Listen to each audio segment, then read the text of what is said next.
Olá, amigos, estamos iniciando mais um ACS na TV, programa da Associação Comercial de Santos, aqui na Santa Cecília TV. Assuntos de interesse público, assuntos importantes. E hoje, um especialista, aliás, amigo especialista, advogado, Sérgio Fernandes Marques. Vê se eu sei o currículo todo. Professor universitário, advogado e advogado da nossa Associação Comercial. Faltou alguma coisa, Sérgio? Não. Um abraço, ótimo. Muito obrigado pela presença. Muito obrigado pelo convite, obrigado pela ACS. E, de fato, esse último item do currículo hoje é um prazer enorme para mim poder fazer parte desse seleto grupo, né, que compõe a associação, a diretoria executiva da associação, e eu convidado pela diretoria para assumir esse cargo de diretor jurídico. É para mim uma enorme honra e um prazer. É verdade. Aliás, já que você puxou, me deu o gancho, eu disse recentemente que o bom entrevistado sempre dá gancho, dá margem a questões e a perguntas. Ainda é recente, o Mauro Samarco assumiu, essa nova diretoria assumiu em março. Como é que está sendo essa experiência? Você já tinha tido algum contato assim, com a instituição, principalmente do porte da associação, da credibilidade da Associação Comercial de Santos? Não, eu fui diretor da Ordem dos Advogados do Brasil, né, diretor eleito na gestão 2013 e fui reeleito depois, mas em associações de classe, sim. Mas nessas, em corporações assim, associativas de comércio, nunca tive essa experiência, é a primeira vez. Está sendo agradável? Está com Muito. muito problema? Não, né? Eu não lhe perturbo muito, né? Não, problema nenhum. O aprendizado é muito maior que os problemas. É verdade, é verdade. Muito maior. É verdade. E quando a gente aprende, é extremamente positivo, né? Assim, porque a gente se depara lá com coisas que de fato eu não conhecia, né? Porque é uma gestão diferente, gestão muito específica. Então, contratos que eu já vi de abril para cá, né? Então a gente de fato passa a interagir com problemas e questões que a gente não tinha contato. Isso faz a gente correr atrás e aprender, é sempre muito importante. É verdade. Aliás, eu quero fazer uma parte, você dá aula, eu dou aula também, e eu costumo dizer que quando as pessoas me corrigem, eu agradeço. É verdade. Nem sempre as pessoas têm humildade. Eu faço isso, eu recebo um e-mail, viu, Sérgio? E se eu percebo um erro grave de português, eu retorno para a pessoa confidencialmente. Diz, olha, tem gente que aceita, tem gente que não aceita, tem gente que se ofende. Eu digo, olha, meu objetivo foi construtivo, meu objetivo foi colaborar com você. Imagine você me mandando uma proposta, uma mensagem, o impacto que me causa um erro grave de ortografia, de português. Eu acho, a crítica é sempre adequada, a correção, sobretudo quando ela vem de modo bastante respeitoso, e construtivo, privado. Construtivo. Né? A crítica pública, ela sempre pode gerar algum transtorno, algum inconveniente, mas essa crítica da qual você fez referência, crítica privada, crítica construtiva, apenas para o destinatário dela, essa é maravilhosa, né? Porque a gente refaz. E por justiça, a maioria das pessoas aceita, alguns é que não aceitam. Bom, eu vi recentemente uma entrevista até, você me mandou o link, e eu depois retornei elogiando, uma entrevista que você deu ao AB, não é isso? Exatamente. E eu fiquei perplexo, estarrecido com os números de processos. Eu não me lembro bem, você falou em 100 milhões, gostaria que você falasse um pouco isso, já no contexto do Poder Judiciário brasileiro, cuja imagem não é a mais positiva, com certeza. É uma tempestade perfeita, né? A gente soma o espírito do brasileiro latino de judicializar, de brigar, né? Essa vontade de ir buscar os seus direitos é o primeiro problema. O segundo problema é a falta de mecanismos alternativos que existem na lei, mas não são popularizados, como mediação, conciliação, arbitragem. Já vamos falar sobre isso. Então nós desaguamos, as lides todas, os conflitos todos, as crises sociais todas desaguam no judiciário, resultando, portanto, num número assustador. O Tribunal de Justiça, recentemente conversando com o professor Ivan Sartori, que até pouco tempo integrava o Tribunal de Justiça, foi presidente do Tribunal de Justiça, os números são de aproximadamente 16 milhões de processos judiciais. Só no TJSP. Só no TJ de São Paulo. O que o torna o maior tribunal do mundo, porque nem na China, por razões óbvias, isso não acontece. Então, nós temos o maior tribunal. O STF, onde deveriam desaguar apenas questões muito relevantes, né? Questões que afligissem toda a sociedade, ele recebe mais de 90 mil recursos. Se a gente fizer um comparativo com as cortes superiores dos países mais adiantados... Aliás, você fez, nessa entrevista da OAB, você fez uma comparação com a Suprema Corte Americana. Exatamente. Né? A Suprema Corte Americana, ela de fato julga perto de 100 processos por ano. 100? 100. A nossa recebe 100 mil recursos. E aí a brincadeira que eu fiz nessa reportagem que você falou, é que não se faz justiça com 16 milhões de processos. Não dá, porque a gente fica entre dar uma celeridade obrigatória, resolver as questões num tempo razoável e fazer bem feito. E é impossível essas duas coisas. Então, essa judicialização extrema, ela só seria interrompida com esses mecanismos alternativos. Conciliação efetiva, não é essa que tem no fórum, infelizmente. Conciliadores que fossem remunerados, preparados, tribunais de arbitrais, que a associação, inclusive, detém essa titularidade, que de fato fossem mais popularizados, mais acessíveis à população. Isso reduziria muito esse número de processos judiciais. Agora, a questão, vou chamar grosso modo, por favor, dessas 4 instâncias. Nós já tivemos uma discussão, uma polêmica, nem fale, que foi além do território nacional, que é a questão da segunda instância. Mas dessas 4 instâncias, primeira instância, tribunal, STJ e STF, esse é um dos problemas ou não? E eu não digo só no aspecto criminal, Sérgio, por também favor. do cível, né? No cível. Esse foi um problema detectado já há muito tempo, inclusive por um santista, né? Não de nascimento, mas de coração, que é o ministro Peluso. Ele fez há alguns anos uma proposta de emenda constitucional que chamava PEC dos recursos. A tentativa era diminuir a abrangência de recursos. Nós temos, de fato, uma quantidade de recursos razoável. Embargos infringentes, embargos declaração. São 8. Existe até, com todo respeito, os auriculares. Embargos auriculares, está vendo? Esses são importantíssimos. Então, essa quantidade de recursos, de fato, possibilita essa multiplicidade de instâncias. De uns tempos para cá, a gente tentou organizar e botar o Supremo e o STJ, de fato, como tribunais muito excepcionais. Ou seja, ordinariamente, os processos não devem chegar nesses tribunais. Então, nós criamos como se fossem filtros que impedem que os recursos cheguem de modo muito comum até esses tribunais. O mecanismo da repercussão geral, que é uma coisa bem específica. Então, nós temos uma quantidade hoje menor de processos chegando nessas instâncias. Agora, você é favorável, por exemplo, à questão da segunda instância? Porque você veja, eu falei aqui, sem o conhecimento que você tem, dos embargos infringentes, embargos de declaração, você vai ao STJ. Hoje de manhã, o STF foi instado, provocado pelo Congresso a se pronunciar, a decidir sobre a possibilidade de reeleição ou não dos presidentes da Câmara e do Senado.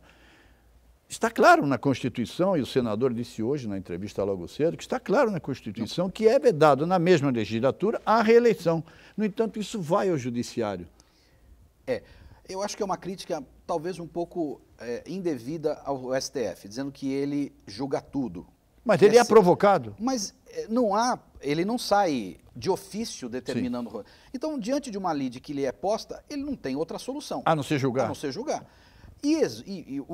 Na verdade, ninguém se incomoda muito quando ele diz. Se incomoda com o que ele diz. Sim. Porque se ele dissesse exatamente o que eu quero, ninguém criticaria. Não, o problema é que, às vezes, ele diz e, ao dizer, se manifesta de uma forma que não é aquela que se imaginava. E, nesse instante, então, vem essa crítica.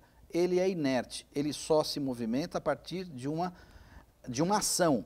A hora que vem a ação, ele tem que responder. Minha mãe, que você conheceu, sempre dizia, o Poder Judiciário ele é provocado. Ele age, em tese, mediante provocação. Isso. Ou seja, no ato em que se você o procura, se você interpõe uma ação, ele tem que se manifestar sem dúvida alguma. De acesso à Mas justiça. Depois acusam, olha, o STF está interferindo no Congresso Nacional. São os próprios parlamentares que deram entrada hoje. E a semana passada com a vacina, o partido político até a vacina eles estão decidindo. Quer dizer, então não tem jeito.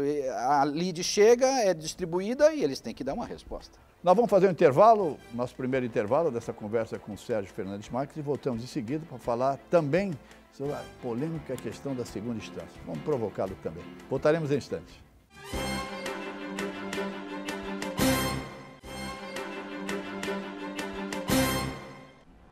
Olá, amigos. Voltamos com o nosso ACS na TV. Entrevistado de hoje, amigo, advogado Sérgio Fernandes Marques, advogado da Associação Comercial, professor, enfim, currículo, uma pessoa muito conhecida em Santos. Eu deixei como gancho para esse início do segundo bloco a questão da segunda instância, que causou uma grande polêmica, né? Uma polêmica.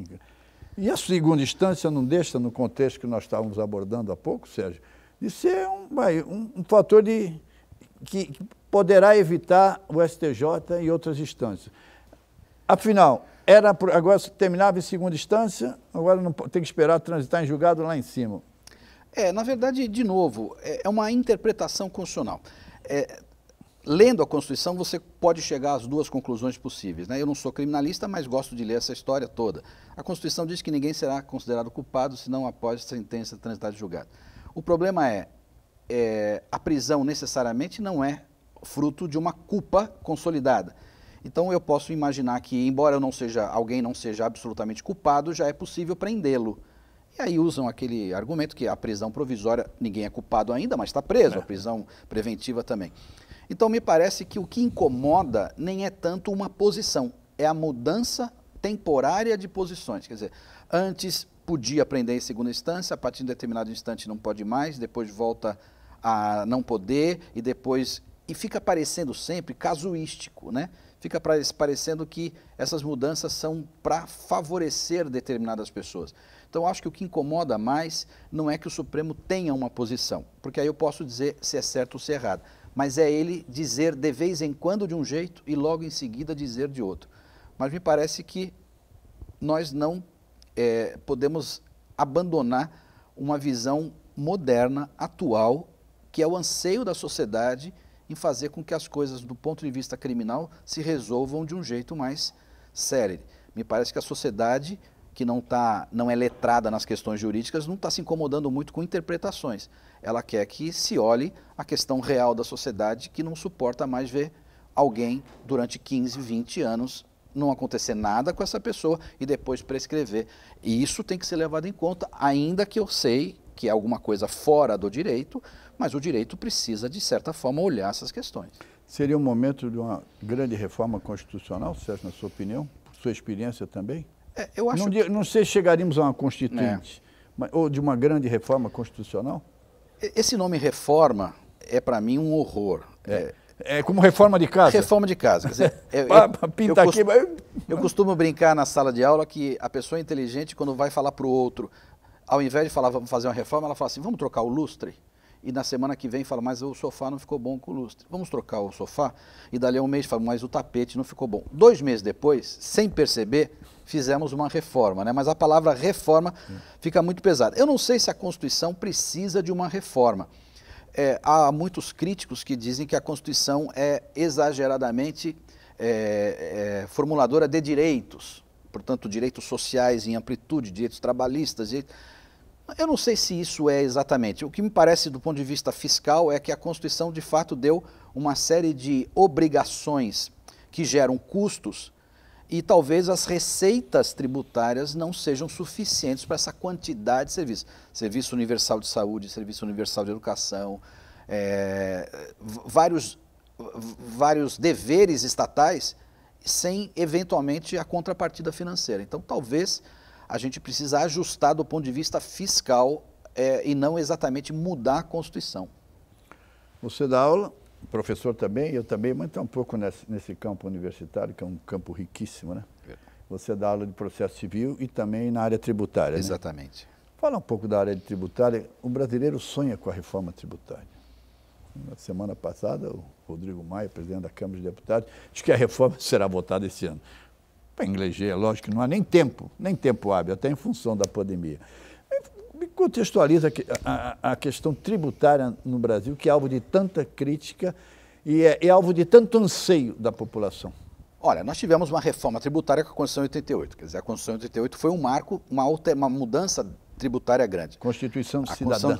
A Constituição Cidadã, ela de fato fez uma reforma, mudou competências tributárias, criou tributos, então, de fato.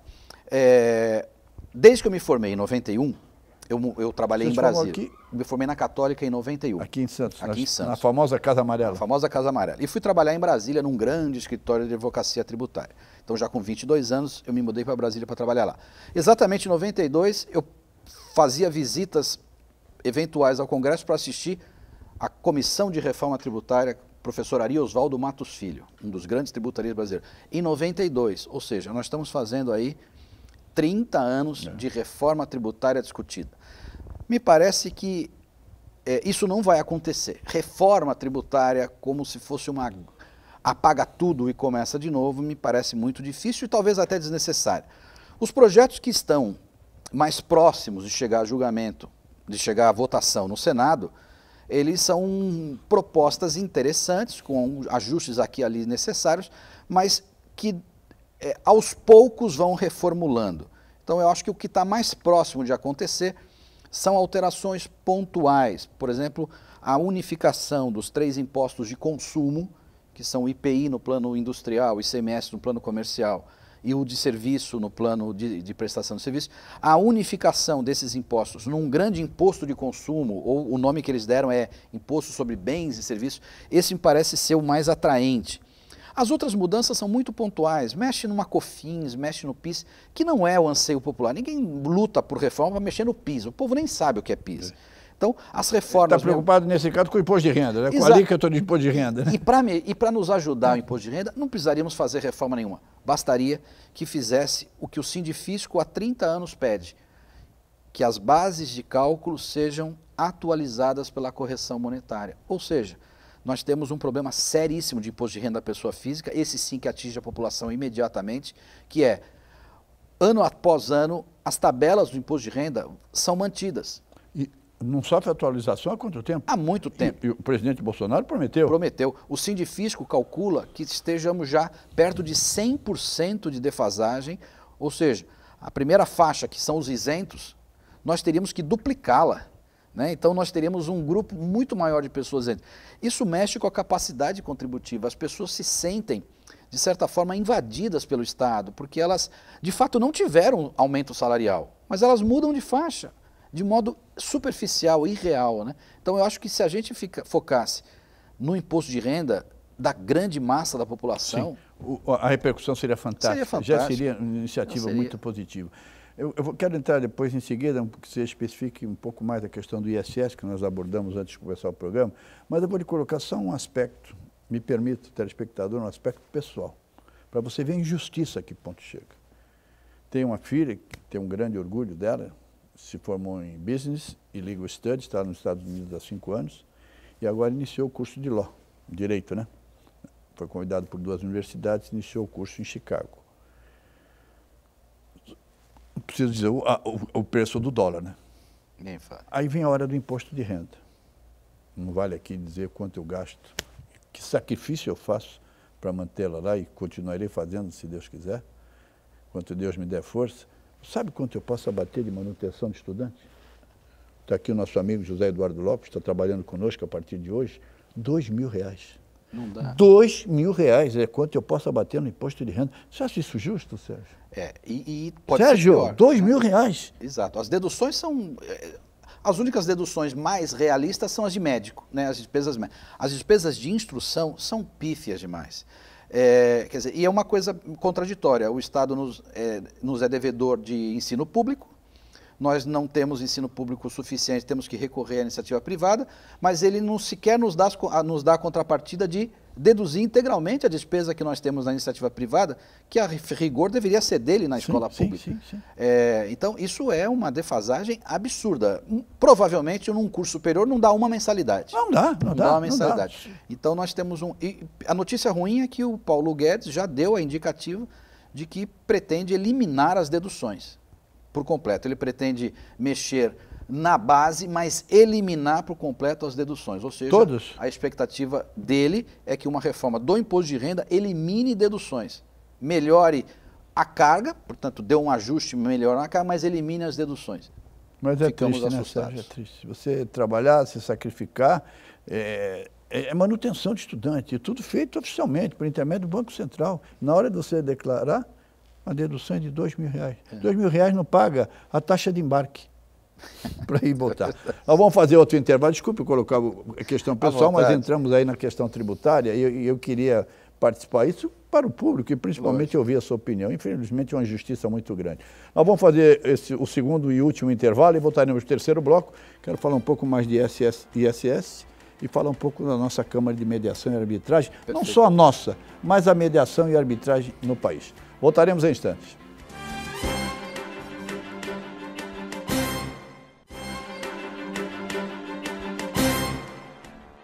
Olá, amigos, voltamos com o nosso ACS na TV, programa da Associação Comercial de Santos, aqui na Santa Cecília TV, reiterando, E agradecendo mais uma vez a gentileza, está conosco o Sérgio Fernandes Marques, advogado também da nossa associação comercial. Está aí a logomarca, bonita, aliás, o cenário está muito bonito. Sérgio, deixamos também um ganchinho em relação ao ISS, conversamos isso antes do programa. Me fala um pouco mais do ISS, que você fez uma abordagem inicial fantástica, dos problemas envolvendo. O ISS é, para muitos municípios, inclusive da Baixada, uma fonte, a primeira fonte de receita. Alguns não, divide com o IPTU uma fonte, que é uma fonte originária, quer dizer, porque os municípios eles têm fonte secundária e primária. Me permita só Por favor. Rapidamente, né? Os municípios têm competência própria para 3 impostos, o ISS, o IPTU e o ITBI, aquelas transações imobiliárias. Mas ele também tem remessas tributárias, portanto, os estados remetem para os municípios parte do ICMS dos fatos ocorridos naquele município e também recebe parte do imposto de renda, do IPI. Então, o município vive com as suas receitas próprias e receitas oriundas dos estados e dos municípios e da União. Além disso, os repasses constitucionais de SUS, de Fundo Nacional de Educação. Então, o município tem uma carga tributária, ele tem um cofre tributário, um cofre de receitas limitado. O ISS, portanto, é importantíssimo para os municípios. Essa reforma tributária que se propõe lá, ela, de certa forma, ela tira dos municípios essa competência do ISS, já que cria esse IBS, esse imposto federal, que será dividido entre os municípios. E aí os municípios já começam a ficar um pouco ansiosos em relação a essa divisão. Então, os municípios certamente estão se reunindo em conversações junto com deputados e senadores na perspectiva de tentar resolver essa aflição gerada pelo ISS. Eles têm, além desse problema, um problema estrutural do ISS, que é, quando o ISS foi formatado, ele foi formatado por uma lei federal, de modo que aos municípios cabe, basicamente, cobrar. Eles têm muito pouca alternativa de manejo nas coisas do ISS. Eles podem mexer basicamente em alíquota. Como foi feito? Como foi feito. Então, foi de 3 para 5, não é isso? Isso, o mínimo é de 2, a lei estabelece entre 2 e 5 o limite das alíquotas. O que cria uma guerrazinha fiscal, porque um município diminui a alíquota para fazer com que certo serviço venha para o seu município, o outro município, então, em contrapartida, diminui a alíquota de outro, e no final os municípios vão empobrecendo todos. Porque a guerra fiscal burra é a guerra fiscal que faz com que os tributos se diminuam e todos, no final das contas, vão morrer abraçados e pobres, né? O município deveria trazer para dentro do seu território empresas em razão da infraestrutura que disponha e não da baixa carga tributária, né? Quer dizer, uma empresa deveria escolher o município para ser o seu domicílio pela quantidade de infraestrutura, de serviços, de população com potencial econômico, mas no final das contas o que a gente vê é que empresas, sobretudo médias e pequenas, escolhem cidades porque vão pagar menos. Sim, é a chamada guerra fiscal. E todos vão empobrecendo, porque então eu diminuo, o outro diminui. Os municípios, então, têm as mãos amarradas em relação ao ISS. O que pode acontecer é piorar ainda se houver um mecanismo de cobrança única em nível federal e distribuição. O Simples Nacional já deu, de certa forma, esse aspecto, porque o ISS está incluído, é um dos impostos incluídos. E esse sistema gestor do Simples é que divide esse chamado Simples entre os municípios. Então, os municípios são o primo pobre. Você tem uma ideia, Márcio, me permita? Por favor. A carga tributária no Brasil é dividida mais ou menos da seguinte forma, por volta de 70 e poucos % em impostos federais, 20% em impostos estaduais. E os municípios ficam perto de 10%, até menos. É por isso que se diz normalmente os prefeitos sempre de pires na mão. Sempre de pires na mão. E é uma contradição porque o povo vive na cidade. Na cidade, né? Na cidade. A gente está muito preocupado com o posto de saúde, com a rua asfaltada, com a iluminação. E os municípios têm uma baixíssima carga própria de impostos e ficam a depender das remessas que a Constituição até determina, mas às vezes há atrasos, compensações, é muito chato. Para o município realmente é uma vida muito dura. Eu me lembro que acho que foi o governador Franco Montoro que iniciou uma luta muito grande no sentido de fortalecer os municípios, justamente indo ao encontro do raciocínio que você expôs há pouco, porque o município é a base. Nosso tempo está terminando, mas eu tenho 2 questões importantes. Quero deixar por fim a Câmara de Arbitragem, mas não quero perder essa oportunidade nesse contexto ainda tributário. quantas e quantas vezes se falou no chamado imposto único. O que você acha disso? É a solução, não é a solução? Eu acho uma utopia. Ele revigorou-se agora sob a perspectiva de ser um imposto sobre transações eletrônicas. Então ele nasceu de um jeito e ele, de fato, eu digo utopia porque a ideia é muito boa, mas a população encontraria mecanismos para fugir dessa visualização que o poder público teria. Então eu acho que ele é inviável economicamente e fiscalmente inviável. Mas agora ele vem à tona como uma possibilidade de ser um imposto sobre transações eletrônicas. E também me preocupa porque, no final das contas, todas as transações hoje são eletrônicas, né? Porque, então, e já há impostos suficientes. Eu acho que a ideia de criar mais coisas tributárias é nefasta. Na vinda para cá, estava conversando com o Eduardo Lopes justamente sobre isso, a questão das transações eletrônicas.